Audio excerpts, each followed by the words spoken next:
Bonjour à toutes et à tous, je suis Mathieu Charrier, ravi de vous accueillir dans 9e art, le podcast de la Cité internationale de la bande dessinée et de l'image d'Angoulême.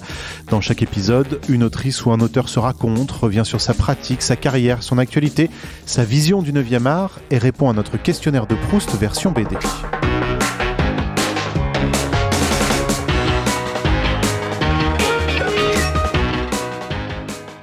Je suis l'illustratrice du Loup en slip, je suis autrice de BD, j'ai 46 ans, j'ai 2 enfants, j'habite à Pau. Bonjour Mayana Itois. Bonjour. Et merci d'être avec nous, effectivement, dessinatrice de la formidable série Le Loup en slip, scénarisée par Wilfried Lupano. On est ravis de te recevoir dans ce podcast puisqu'il y a une exposition qui commence cet été consacrée à l'univers du Loup en slip et aussi à celui des Vieux Fourneaux, puisque évidemment les deux sont intimement liés. Donc c'est la première fois qu'il y a une expo qui réunit ces deux grands univers. Expo qui débute donc cet été au musée de la BD d'Angoulême et qui dure jusqu'en 2026, jusqu'au printemps 2026. Donc allez-y, il y a plein d'originaux, des décors incroyables. C'est à voir en famille. Mais pour commencer, Mayana, je vais te demander de nous présenter. Comment tu présenterais ce Loup en slip à quelqu'un qui ne l'aurait jamais lu ? Le Loup en slip, c'est un personnage plutôt naïf. C'est pas le personnage du loup comme on a l'habitude de le voir. C'est un personnage plutôt candide et à la fois un peu sage. C'est-à-dire que c'est un personnage qui fait partie de la société de la forêt, qui est toujours au milieu des intrigues et qui sert à se poser des questions par rapport à ce qui se passe dans cette société de la forêt. Oui, c'est l'anti-loup des contes pour enfants. Oui, tout à fait. Après, il y a beaucoup de contes pour enfants maintenant où le loup a été détourné. Je trouve qu'aujourd'hui, on n'a plus beaucoup de livres où le loup est vraiment le méchant. Mais cela dit, il y a beaucoup d'enfants qui ont encore peur du loup. Mais il a quand même quelque chose de l'ordre du... Je ne sais pas trop comment dire. C'est Diogène un peu. Oui, il est là, il est assez nonchalant et malgré tout, il lui arrive des choses. Il rencontre plein de personnages importants dans cette société de la forêt parce qu'on est un peu sur quelque chose qui est un parallèle de notre société à nous, avec des animaux. Tu parlais de la peur du loup, justement. Il faut préciser que ce loup, au départ, tu l'as imaginé créé pour ton fils, et votre fils d'ailleurs, avec Wilfried Lupano, le scénariste, qui avait peur du loup. Oui, il avait 3 ans. Et il disait qu'il avait un loup sous son lit. Donc il avait peur de dormir le soir parce que son loup l'empêchait de dormir. Du coup, je lui ai dessiné ce loup sur un tableau que j'ai mis au-dessus de son lit. C'était donc le loup en slip, qui avait aussi des chaussettes, je crois. Enfin, il faudrait que je revoie le tableau. Et une fois qu'il avait son loup en slip complètement ridicule au-dessus de sa tête, il avait plus peur du loup, ça a marché. Il avait bien un loup dans sa chambre, mais un loup sympathique. Et le tableau d'ailleurs qui est visible dans l'exposition. Aujourd'hui, il a 19 ans, ce fils. Est-ce qu'il s'en rappelle de cet épisode ? Oui, il s'en rappelle, ouais. Il aime bien le loup en slip. Je pense qu'il est assez fier d'être à l'origine de ce personnage et de cette série, finalement. Alors justement, série, je le disais, dérivée des Vieux Fourneaux. Et ce qui est assez amusant, c'est qu'avant même que le Loup en slip n'existe, il est dans la première page du premier tome des Vieux Fourneaux. Donc il est le théâtre du Loup en slip. Donc il est déjà très présent dans la série, alors qu'à l'époque, j'imagine que il n'y avait pas encore eu le succès des Vieux Fourneaux, vous n'aviez pas forcément en tête que ça allait devenir cette série dérivée qui, elle aussi, marche très bien. Oui, c'était un clin d'œil que m'ont fait Paul et Wilfried. J'avais montré mes dessins à Paul parce que après cette histoire du tableau, j'ai quand même fait d'autres petits tableaux de loup en slip pour d'autres enfants parce que ça marchait bien. Et Paul et Wilfried, ça les faisait marrer cette histoire de slip, donc ils m'ont fait ce petit clin d'œil. À l'époque, avec Will, on avait quand même pensé faire un album jeunesse sur le thème de la peur, du commerce de la peur dans la société, avec cet objet slip qui permettait de dédramatiser et puis de parler de cette rumeur du loup dangereux et dont il faut se protéger. Et puis finalement, quand il débarque, il est en slip et il n'est pas du tout inquiétant. Mais on n'avait pas encore commencé le projet, ni rien du tout. Donc ils m'ont fait ce petit clin d'œil parce que eux, je pense qu'ils pourraient le raconter eux-mêmes, mais ils ont créé cette série des Vieux Fourneaux en se disant on fait ce qu'on aime et ce dont on a envie de parler. Donc il y avait des choses très personnelles à eux deux dans les Vieux Fourneaux. Et moi j'apparais sous cette forme-là à travers le théâtre du Loup en slip. Oui, parce que dans les Vieux Fourneaux, comme dans le Loup en slip, il y a effectivement une dimension très sociétale. C'est-à-dire que les Vieux Fourneaux, on est sur une bande dessinée classique, au format classique, qui peut plaire vraiment à tous les lecteurs, y compris de Tintin, Astérix, etc. Le Loup en slip, pareil, quand on prend les couvertures, c'est entre guillemets très grand public. Mais quand on plonge dedans, on se rend compte que, y compris d'ailleurs dans le Loup en slip, c'est presque une thématique par album. Il y a la peur effectivement de l'autre, la société de consommation, la question de la production et de la surproduction. Enfin, chaque tome comme ça a sa thématique sociétale, j'allais dire. Oui, tout à fait. Oui, l'idée, c'était de faire des albums pour les enfants qui soient rigolos, que ça les amuse, qu'il y ait de l'humour, etc., mais qui est quand même un fond, qui est un sujet de réflexion à chaque fois. Alors, on fera autant d'albums qu'il y a de sujets, et malheureusement, il y en a toujours des nouvelles thématiques à aborder. Bon, je vais reprendre une expression qu'utilise Wilfried pour parler de ça, c'est un peu le cheval de Troie, c'est-à-dire qu'il voulait, sous quelque chose de très populaire, c'est ce qu'il fait d'ailleurs souvent dans ses albums, et c'est pour ça que j'étais contente de travailler avec lui sur cette série, c'est parce que sous un aspect très populaire comme ça et très grand public, il y a quand même un message. C'est pas un message qu'on veut délivrer, mais c'est plutôt un fond qui fait réfléchir autant les enfants que les adultes. Et on a des enfants ensemble, on a eu des enfants ensemble, et donc on a vécu aussi ces moments le soir où tu relis 50 000 fois le même livre à ton enfant, et au bout d'un moment, bon, même il y a des choses magnifiques, hein, on avait des moments un peu de désarroi à relire toujours le même truc, qui n'avait pas vraiment de fond. Donc on s'est dit peut-être qu'on pourrait proposer quelque chose qui fasse rire autant les parents que les enfants au moment de la lecture du soir aussi, ou du soir ou de notre moment de la journée. Et donc il fallait mettre tous ces ingrédients dans un album au début, parce qu'on ne savait pas au départ que ce serait une série. Et ça n'a pas fait peur à l'éditeur ? Si. si, ça a fait peur à l'éditeur. Donc, il y avait quand même un petit, un petit filet de sécurité dans le sens où, comme tu le disais, le Loup en slip, c'est un spin-off des Vieux Fourneaux, et les Vieux Fourneaux avaient déjà du succès quand le Loup en slip est sorti. Donc, on s'est dit qu'on allait au moins toucher les gens qui allaient avoir la curiosité de découvrir ce Loup en slip autrement que dans les Vieux Fourneaux. Mais on n'avait pas prévu de faire une série. Au départ, c'était un album. D'ailleurs, le premier, il est un peu collector parce qu'il n'y a pas écrit 1 sur le dos. On sait qu'on n'en ferait qu'un. Et finalement, on avait des idées pour beaucoup. Wilfried, beaucoup d'idées, hein, comme d'habitude. Et on a continué. Mais oui, l'éditeur, il a eu peur. Et aujourd'hui, il ne regrette pas, je pense. Non, aujourd'hui, il ne regrette pas. Tu vas souvent, tu le disais, dans les écoles, justement, à la rencontre de tes lecteurs. Quel retour t'as, justement ? Est-ce que tu sens que ces enfants, ils aiment cette série parce qu'il y a ce loup avec son slip rayé rouge et blanc ? Ou est-ce qu'il y a cette dimension sociétale, ça leur parle aussi très clairement, et tu sens que dans les retours de lecture qu'ils te font, c'est quelque chose qui les touche, parce qu'on n'arrête pas de parler de dimension sociétale, mais c'est évidemment à hauteur d'enfant quand même, donc c'est très adapté pour eux. Est-ce que tu sens que ces messages-là, ils impriment ? Oui, je sens que ça imprime. C'est marrant parce que même chez les tout petits, la lecture du Loup en slip, même du premier, ça crée chez eux des questionnements par rapport à ce qu'ils mangent.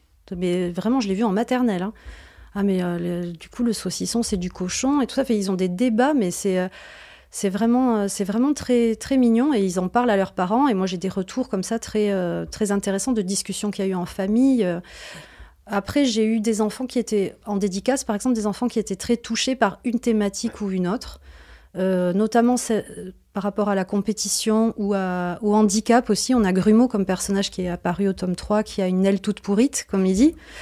Et il y a des enfants qui ont justement eu ou qui ont dû faire face à des opérations, je ne sais pas quoi, ou qui ont un handicap que j'ai rencontré en dédicace, qui aiment beaucoup ce personnage, parce que justement ça dédramatise, ça met une autre lumière sur les possibilités que ça peut offrir. Et aussi sur la compétition qui gère toute leur société, même d'enfants, et qu'il faudrait participer aussi à déconstruire, quoi. On ne sait pas trop comment faire, parce que voilà, on est tous face à ce système-là dans lequel on est un peu piégé, quoi. Parce que Grumeau, il est né toute pourrite, il ne peut pas participer à la grande course, et en fait, on va pas raconter la fin, mais il s'en sort mieux que les autres, on va dire. Voilà, il s'en sort mieux que les autres, et ça ne l'empêche pas d'avoir du plaisir à faire sa course à sa façon à lui, et c'est ça qu'on a voulu mettre en avant. Mais j'ai eu aussi des enfants qui rigolaient des phrases. Alors il y a quelque chose que je trouve très intéressant, c'est pas forcément les thématiques et la philosophie qui vont prendre en main, même s'ils le font sans s'en rendre compte, les discussions qu'il y a autour des thématiques et tout ça, notamment par rapport au travail par exemple. Il y a beaucoup de parents qui m'ont dit, mais les enfants, ils nous demandaient, mais pourquoi on travaille ? Est-ce que moi plus tard je serai obligée de travailler ? Ils se posent quand même des questions. Et ça crée des discussions, mais surtout, ce qui m'a marqué, moi, au fil des années, c'est l'humour. C'est-à-dire que les enfants, ils ont énormément d'humour. Des fois, on a l'impression qu'ils vont pas comprendre le double sens, qu'ils vont pas être capables de de voir que le langage est familier et que donc il ne faut pas forcément l'utiliser dans tel ou tel contexte. Et ils sont hyper étonnants parce que finalement, c'est ça, je pense, qui leur a plu le plus dans la série. Comment tu travailles justement avec Wilfried Lupano, le scénariste? Est-ce que tu reçois des scénarios déjà découpés et t'as entre guillemets plus qu'à faire le dessin? Est-ce qu'au contraire, il y a tout un tas d'allers-retours pour construire la page? Comment vous travaillez? Alors là, comme on en est quand même, ça va faire 10 ans l'année prochaine, ça fait longtemps qu'on travaille ensemble, on a maintenant moins d'allers-retours, on a plus, il me parle du thème qu'il va aborder, sur lequel il réfléchit, parfois on boit un café, on en discute, et après il m'envoie un scénario qui est terminé, quoi. En général, je lui donne mon avis, qui est souvent positif, sur son scénario. Et ensuite, moi, je fais un storyboard. Et là, on a vraiment une grosse séance de travail à la fin du story. On travaille tous les deux en vrai. Enfin, on se voit vraiment pour reprendre tout le storyboard ensemble. Des fois, il améliore des choses en fonction de ce qu'il avait imaginé. Ou comme j'ai le nez dedans, je ne vois pas certaines répétitions d'images. Ou même moi, des fois, je corrige un peu son texte. C'est-à-dire que je vais lui dire, bon, là, c'est trop long. Ça, peut-être qu'on pourrait le découper autrement et tout ça. Enfin, on a fait une vraie grosse séance de travail. Et après, on ne se voit quasiment plus. Il découvre les planches, il me fait un retour, et il découvre les couleurs, il me fait un retour, et ça marche comme ça. Et Paul Cahuet, qui est le dessinateur des Vieux Fourneaux, est-ce qu'il y a un moment où il intervient dans cet univers-là, où vraiment, lui, c'est toi, tu continues tes Vieux Fourneaux et tu viens pas nous embêter? Ben, c'est pas ça, c'est que Paul, on l'a inclus dans le travail avec nous, et puis au début, pour les 2 premiers albums, peut-être, il a lu aussi le scénario, il a fait son retour, et puis finalement, assez vite, il a des enfants aussi, et assez vite, il voulait découvrir l'album une fois fini. Donc il a des pages de garde à faire dans Le Loup en slip, donc il les fait en fonction d'un scénario que Wilfried lui écrit à part. Et s'il y a des éléments graphiques qu'il doit intégrer qui sont dans l'album du Loup en slip, je lui montre quelques images que je suis en train de faire. Et puis, mais il veut pas lire l'histoire ni voir l'album avant qu'il sorte. Ah, il a des pages de garde parce que chaque page de garde du Loup en slip reprend nos personnages des Vieux Fourneaux qui réagissent et qui interagissent avec l'histoire. Justement, dans les Vieux Fourneaux, on le disait tout à l'heure, mais ce Loup en slip, c'est donc un personnage d'un théâtre itinérant que dirige et qui emmène sur les routes de France Sophie. Est-ce que toi, dans ta manière de le dessiner, cette dimension théâtrale, elle est importante? Est-ce que tu l'intègres à un moment dans la façon peut-être de cadrer les choses ou pas du tout? Je l'ai fait au début. Au début, j'ai vraiment pensé en termes de théâtre. D'ailleurs, mes planches sont vraiment sans profondeur, comment dire. C'est vraiment comme des décors de théâtre, quasiment tout le temps, les arbres, la forêt. J'ai traité les couleurs aussi de cette façon. Et puis avec les années, parce que là, ça fait quand même des années, la BD s'est un peu séparée des Vieux Fourneaux au niveau des lecteurs. Je vois que j'ai énormément de lecteurs qui connaissent pas les Vieux Fourneaux. Et je la traite plus comme une bande dessinée plus classique maintenant. On s'en lasse pas d'un personnage comme celui-là? Non, on s'en lasse pas. De toute façon, si je me lassais, je continuerais pas parce qu'il y a rien qui nous oblige à continuer. L'année dernière, par exemple, on n'a pas fait d'album. C'était la première année, c'était la 9e année. On a toujours eu un Loup en slip tous les ans. Bon, j'en ai pas fait parce que c'était vraiment d'un point de vue personnel. J'étais fatiguée, j'avais envie de faire d'autres projets, etc. Alors moi, je me lasse vraiment pas du Loup en slip. C'est juste que de temps en temps, si je veux continuer mes projets de roman graphique ou autre chose, il me faut du temps. Mais là, j'étais hyper contente de retrouver la forêt. C'est fou. J'ai l'impression que c'est chez moi, cette petite forêt. C'est dingue. On va en parler de tes autres projets, notamment de romans graphiques. Juste pour finir sur le Loup en slip, on a vu aussi, tu nous montrais là juste avant d'enregistrer ce podcast, qu'il y a eu quelques produits dérivés, une boule à neige, des sweats qui avaient été offerts aux libraires avec le loup brodé dessus. Est-ce que t'as pas, à certains moments, imaginé aller presque encore plus loin dans les produits dérivés? Parce que j'imagine qu'on t'a proposé plein de choses, vu le succès de la série. Oui, on nous a proposé plein de trucs. On nous propose tous les ans plein de trucs, mais on a tout refusé jusqu'à maintenant parce que on a l'impression, enfin, les produits dérivés qui existent, ils étaient offerts. Hein. C'était des cadeaux aux libraires et les libraires, eux, ont le choix de les offrir à leurs clients s'ils ont envie.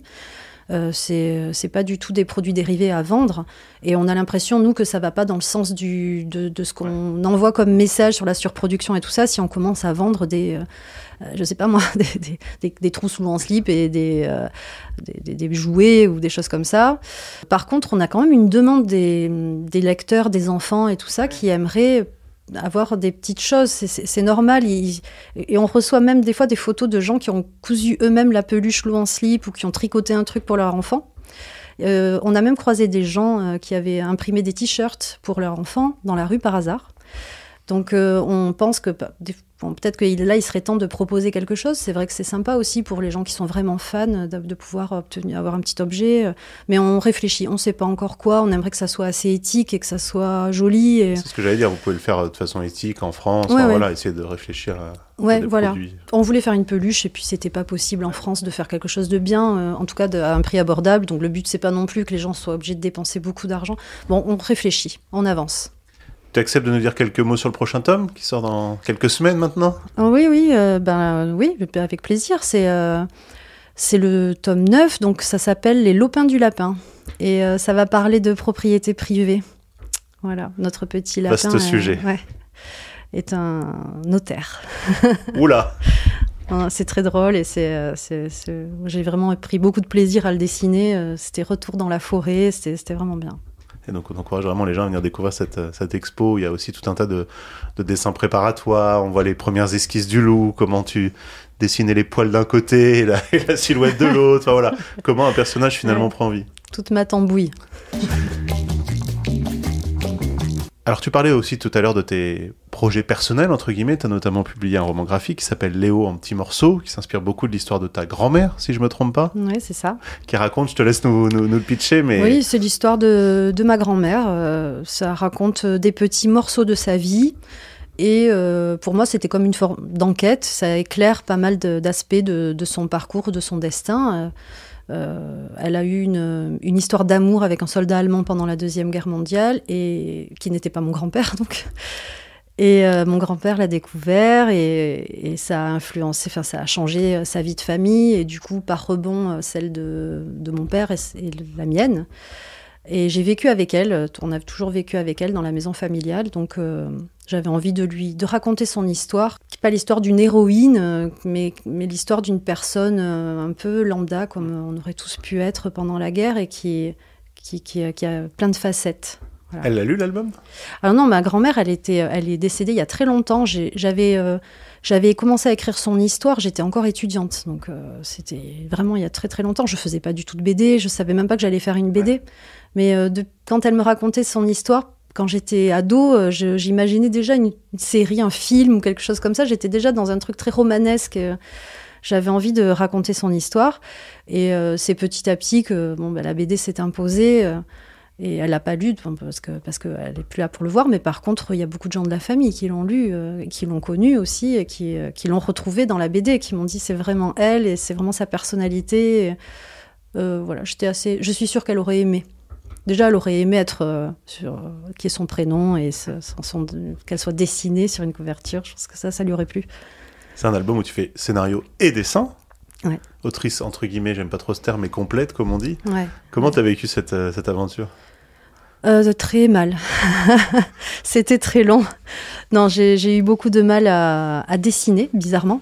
Parce que je fais quand même beaucoup d'albums jeunesse aussi, et je fais beaucoup de jeunesse, quoi. Je suis dans un univers vraiment de la littérature jeunesse depuis des années et des années, et c'est étonnant parce que finalement je suis pas vraiment scénariste à la base, mais j'ai eu plus de facilité à écrire que à dessiner, parce que mon style ne convenait pas à une histoire qui est quand même très dure. Il y a des éléments, des moments très durs dans cette BD, et j'arrivais pas vraiment à trouver comment les dessiner sans que ça ait l'air joyeux, enfantin, comme dans le Loup en slip. Donc j'ai mis du temps, j'ai mis beaucoup de temps. C'était, je trouve vraiment éprouvant de faire une BD de 170 pages. Je me demande comment font les gens pour faire ça toute leur vie. Non, j'avais besoin d'arrêter, de passer à autre chose, mais bon, j'ai quand même envie de recommencer parce que l'expérience, elle est géniale, quoi. De se plonger dans la vie des gens comme ça. Enfin, j'étais toute la journée avec en tête mes scènes. J'ai adoré. Et la couleur, il y a une couleur, à travailler sur la couleur aussi, qui a dû être compliquée parce que c'est des couleurs assez, j'allais dire, légères pour une histoire assez sombre, effectivement. Ouais, c'est... la couleur, c'est ce que j'adore. Hein. J'adore la couleur. Donc, j'ai voulu rendre le récit un peu universel, pas trop daté non plus dans cette période de Deuxième Guerre mondiale. D'ailleurs, les vêtements sont assez simples. J'ai essayé de faire quelque chose d'un peu... intemporel entre guillemets, parce qu'il y a quand même l'histoire, la grande histoire est quand même en fond, mais graphiquement, je voulais quelque chose d'un peu intemporel. Et tu dis que tu as envie de continuer, tu as déjà d'autres idées ? Ouais. C'est en cours ? Oui, des idées, j'en ai plein, et j'ai un projet en cours, de roman graphique aussi, mais qui est vraiment une fiction, là, pour le coup. Tu disais, tu travailles aussi beaucoup en illustration jeunesse. Tu avais commencé même avant Le Loup en slip, plutôt en illustration jeunesse. Ouais. Qu'est-ce que ça t'apporte ? Je veux dire, quelle est la différence quand tu traites un livre en illustration et quand tu fais une bande dessinée comme Le Loup en slip ? Alors, l'illustration, moi, j'ai l'impression que je suis un petit peu entre les deux toujours, parce qu'en illustration, j'ai toujours besoin de penser comme de la narration de l'image, quel moment du texte je vais raconter, ce que ça va apporter. J'ai toujours besoin de rajouter ma petite touche de petits détails, plein de petits détails. Ça fourmille souvent mes illustrations, parce que j'aime bien raconter des choses dans les petits coins d'image et tout ça. Et donc, je trouve que ça se ressemble un peu finalement. Et quand je fais de la BD, il y a le découpage. La différence, c'est vraiment, la narration, c'est de pouvoir développer le mouvement ou l'action en plusieurs images. Mais en illustration, je le fais déjà un petit peu. Des fois, j'ai des illustrations où le personnage apparaît plusieurs fois dans l'image. Enfin, j'ai l'impression que finalement, je suis un peu entre... Je suis pas vraiment l'illustratrice classique et ni la dessinatrice de BD classique. J'ai l'impression que j'ai un peu réussi à mélanger les deux. D'ailleurs, tu expliques que tu as toujours dessiné, que tu as toujours été intéressée par le dessin, mais que tu n'avais jamais vraiment pensé en faire ton métier, en fait. Ah non, pas du tout. La BD, c'est venu très tard. Je sais pas, c'était quand j'étais déjà maman. J'ai vraiment... ça a commencé tard. Non, je pensais pas en faire mon métier. Ce que je voulais, moi, c'était dessiner. C'était mon projet de vie, de dessiner. Plutôt en archi d'intérieur, d'ailleurs, au départ. Non, au départ, je sais pas, j'ai voulu faire des décors de théâtre, j'ai voulu faire de la peinture, des vêtements, enfin, j'ai fait tout, j'ai fait les beaux-arts, et donc j'ai touché à tout, j'ai fait de la sérigraphie, j'ai un peu exploré dans tous les sens, la couleur, le dessin, la matière, le volume, enfin, j'ai fait un peu de tout.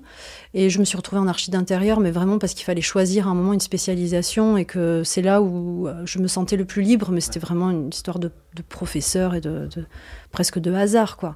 J'étais en design d'espace et je pouvais inventer des histoires autour des espaces, et donc je créais carrément des personnages qui habitaient les espaces, leurs portraits, etc. J'étais déjà dans la création d'histoires, en fait. Et c'est vraiment Le Loup en slip qui a fait que tu as pu te professionnaliser, ou déjà avant de l'illustration, tu arrivais à en vivre ? Avant, j'arrivais à en vivre. Je faisais déjà beaucoup d'albums jeunesse avant. J'ai fait beaucoup d'albums et beaucoup de documentaires aussi. J'ai illustré des documentaires. Non, j'en vivais déjà avant. Par contre, Le Loup en slip, c'est ma première BD. Tu as aussi cofondé une association qui s'appelle The Inklink. Oui, Inklink, c'est une association qui met la BD au service de problèmes sociétaux.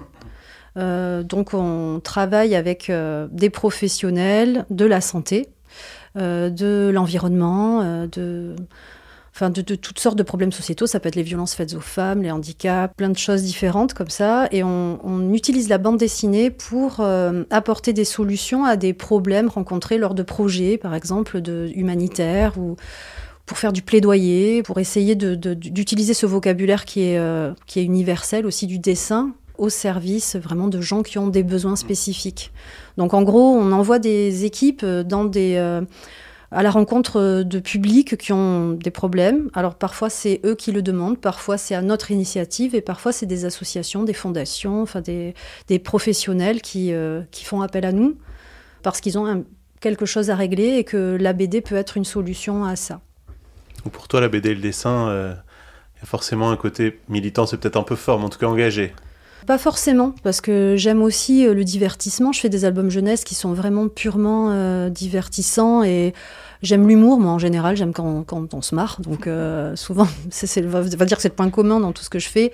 Même si dans Inklink, il y a des sujets qui sont pas drôles, j'aime bien les traiter de façon un peu légère, etc. Mais engagé, oui, dans ma vie, en fait. C'est pas que dans mon travail, c'est plus quelque chose qui est en accord avec ce que je suis dans la vraie vie, en fait.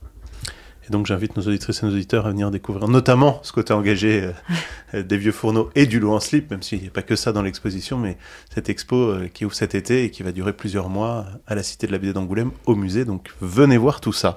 Et puis on découvrira le tome 9, tu nous en parlais. C'est pour octobre ? 30 octobre. 30 octobre. Bon, on va trépigner d'ici là. C'est le moment, Maïana, où on passe à notre questionnaire de Proust version BD. Est-ce que tu es prête ? Oui.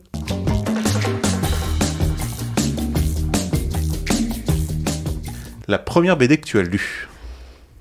Alors la première BD que j'ai lue, je m'en souviens pas, mais je sais que petite, j'ai beaucoup feuilleté le Lotus Bleu, qui traînait chez moi, qui était un album tout déglingué. Je sais pas qui l'avait acheté, sûrement pas mes parents. Je sais pas pourquoi il était là. Et j'ai beaucoup feuilleté, mais je l'ai pas vraiment lu parce que j'avais la flemme, parce que c'était écrit trop petit. Je m'en souviens très bien. Et long, parce qu'on a tendance à oublier que les pages de Tintin sont très bavardes. Mais je me souviens des images, c'est marrant, hein, ça m'a vraiment marqué. Quelle est selon toi la meilleure BD de tous les temps ? La meilleure BD de tous les temps, pour moi, c'est Little Nemo, je pense. Je pense que vraiment, c'est la meilleure BD de tous les temps. Quelle est selon toi la plus belle couverture de bande dessinée ? Alors, couverture, j'ai une couverture qui m'a marquée. Je ne sais pas si c'est la plus belle, mais enfin, en tout cas, c'est vraiment une couverture qui m'a donné envie de lire l'album. C'était la couverture de Mauvais Genre de Chloé Cruchaudet.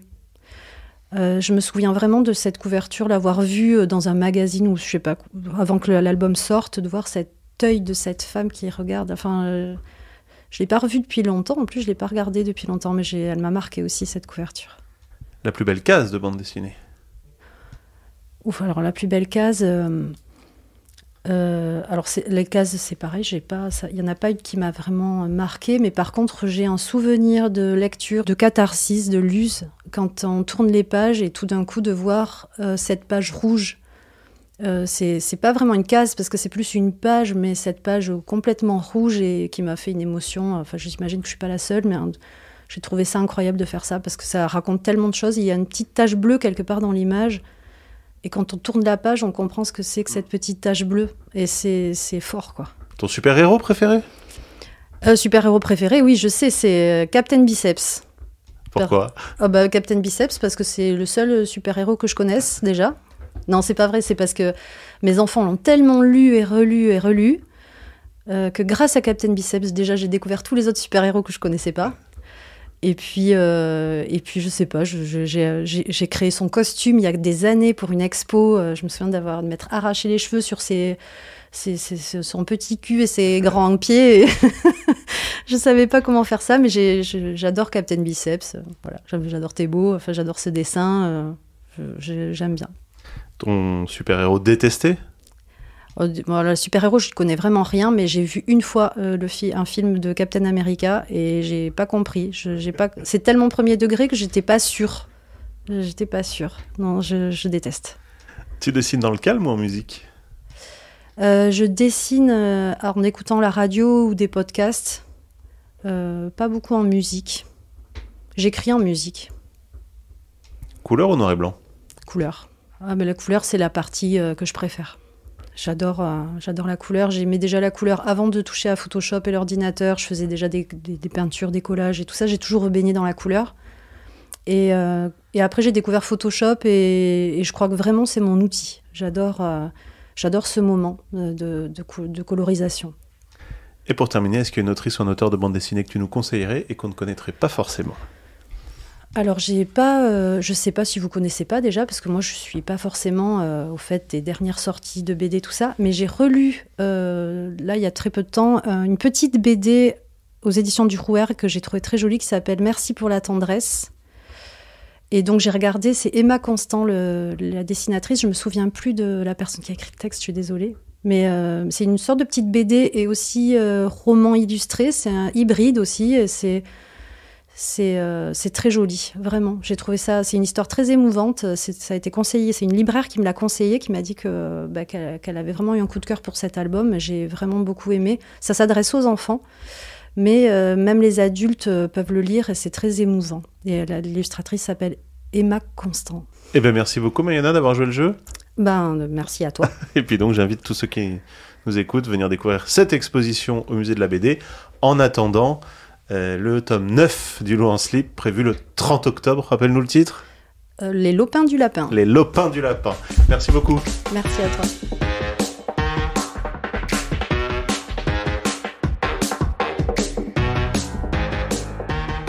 9e art est un podcast produit par la Cité internationale de la bande dessinée et de l'image d'Angoulême, réalisation Mathieu Charrier. N'hésitez pas à commenter ces épisodes, à les noter, à en parler autour de vous, c'est très important pour nous.